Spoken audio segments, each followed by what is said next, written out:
Hi folks, you've tasked us today, your pushback channel, and thank you for joining this audio live stream. Please listen to this presentation as you would a radio broadcast. In this essay, I'd like to talk about the issue of once all white sort of business chat rooms, forums, online business sort of discussion groups, this sort of thing.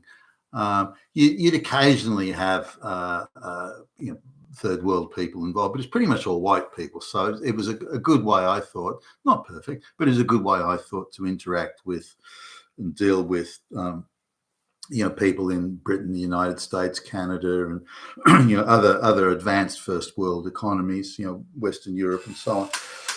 But it's very much a first world gig in terms of or forum or discussion groups, in terms of it was all people from advanced economies at the same level of economic development and economic sophistication and technical sophistication interacting with each other. And we ended up, meeting some useful people in terms of business contacts, some useful people there, and ended up doing business with some of them. So from just an overall overarching business perspective, these again, it was a wide range of business websites, discussion groups, forums, and so on. It was a good way to interact with other first world advanced technical, sophisticated people. But over the last, it happened fairly quickly. Over the last few years, all of these things have been overrun, swamped with third world grifter hustlers. Now, there's two things that happen. One is that they've arrived en masse, as in gazillions of them, and secondly, white people have given up on, and they decided there's no point in staying on these things. We might as well, the white people might as well, need to find another way. This has had a knock-on effect of of causing, white flight, I guess, but causing cronyism to exist, as in crony networks to exist outside of the commercial space. So all it's done is scare away the people that you want involved in commerce, that you want having open, discussions. You want those people out there having those discussions and creating competitive business opportunities, quality business delivery of services and goods and so on. Now that's gone. So the effect of swamping it with third world grifters has been just to scare away the people that you really want to be out there doing good stuff. And the grifters aren't sophisticated first world people. They don't bring anything to the table. They bring nothing to the table. And so they don't bring sophisticated technology, sophisticated understanding of business or economics. They're just grifters and hustlers and freeloaders. That's all. The same people that, in many ways come over as supposed migrants or refugees or whatever. So the negative effect on a worldwide scale, the negative effect on business is, I think, quite considerable.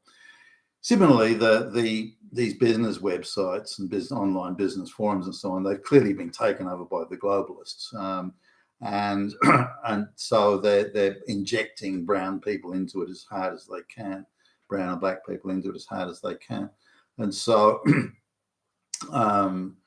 this has been a purposeful and willful effort. I don't think the people who are doing it fully, that to them, if they're just enforcing, mass migration through online forums, they're just enforcing the mass migration ideology onto white business people, and those business people who aren't the big corporate hacks and goons controlled by the Black Rocks and so on, but rather more the people that create wealth and create opportunities, invent stuff and so on. They're the ones that they were really targeting here, whether inadvertently or not, but they ended up targeting the real wealth creators of the Western world that are being, so they swamped them with, now whenever, we get, we're on a number of these, and nearly every email or message or whatever we get is exhorting us to try and cozy up to some brown or black person.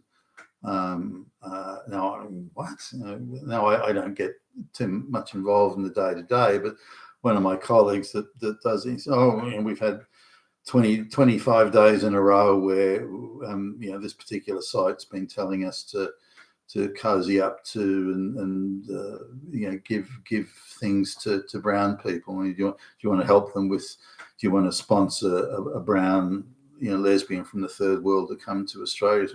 This type of stuff, this constant barrage of what in effect is soft propaganda to try and get us again to be part of this globalist bullshit. But I wanted to talk a little bit about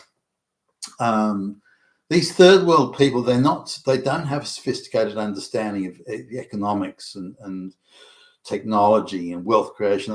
Even the rich Indians and so on. The rich people from the third world, they got everything by corruption and graft, or just being like a warlord that kills people that get in the way or something, or they just steal what they want. So they have no concept of wealth creation and industry and hard work and organizational structures and innovation. They can't even conceive it. They just their whole face just blanks over when you try and talk about it or mention it.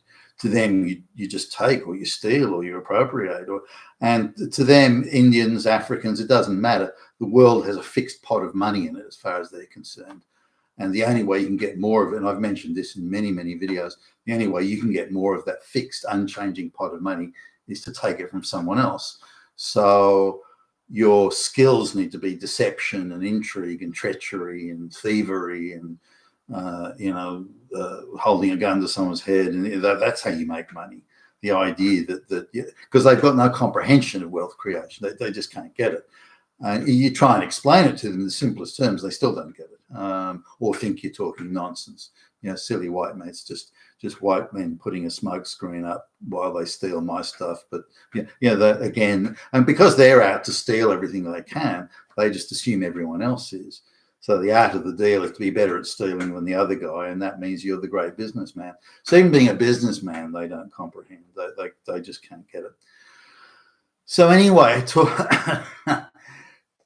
these are the people that are swamping and being invited, aggressively invited by the globalist machine to come into these, again, business websites, discussion groups, and so on.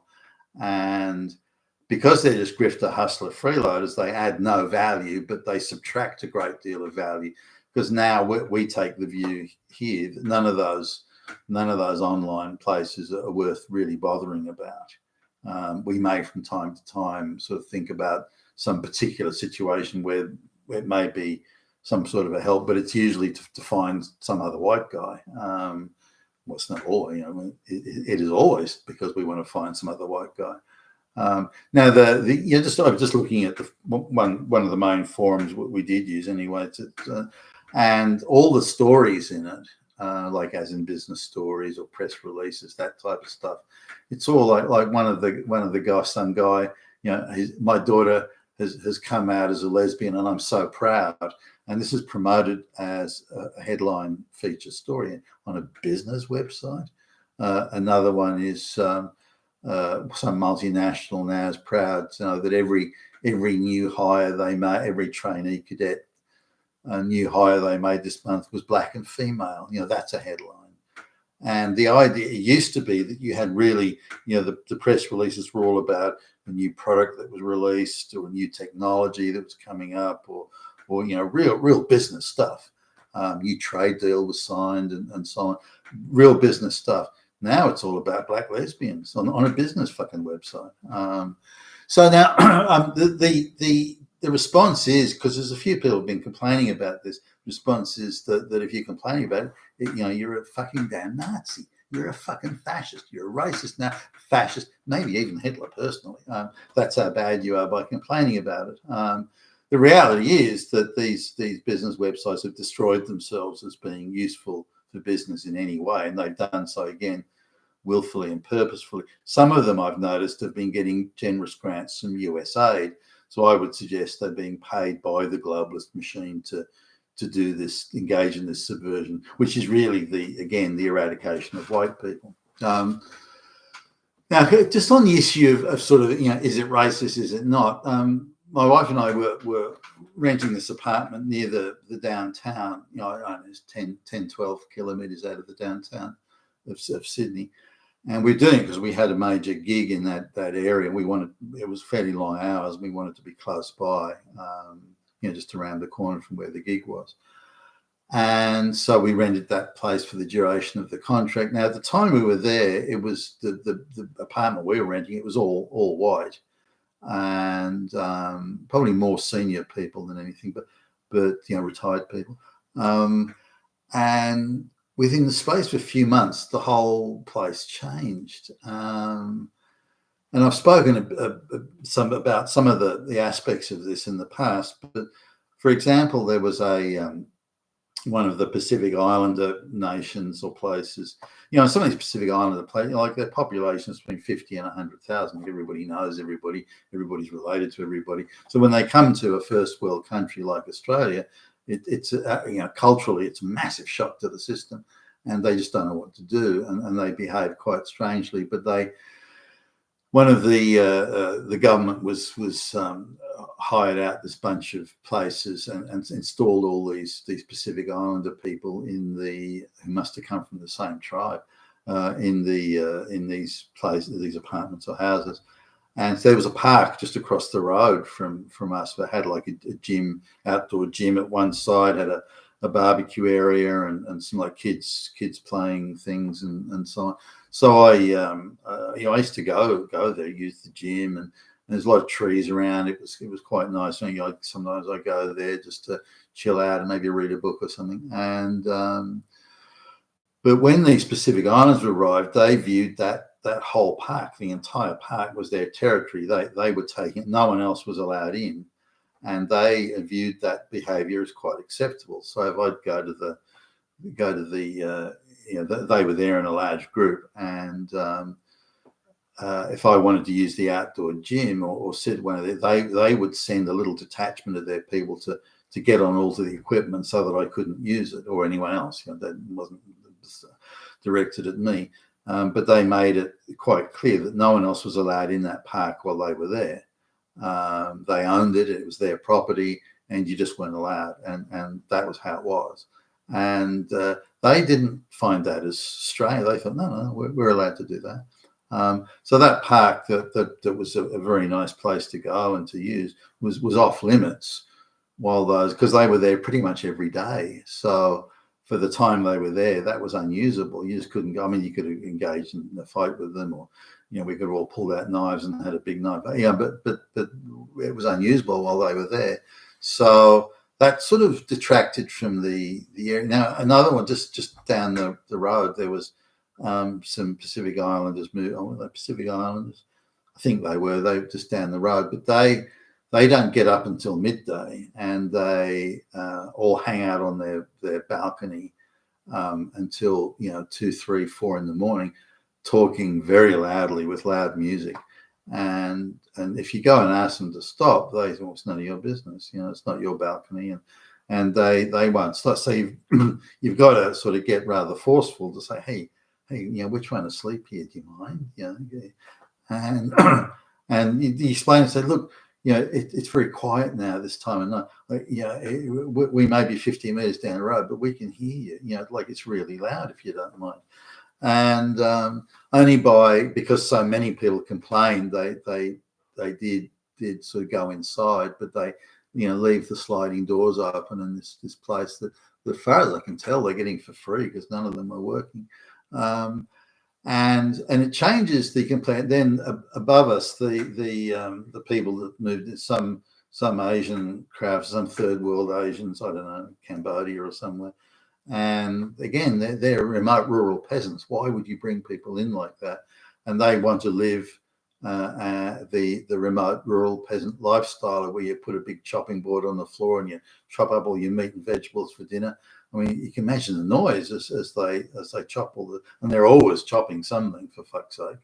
And so you got to go and talk to them about it. So in the end, it became unlivable, that area. Now, so we said, no, we're going to have to go somewhere else. This is crazy. And now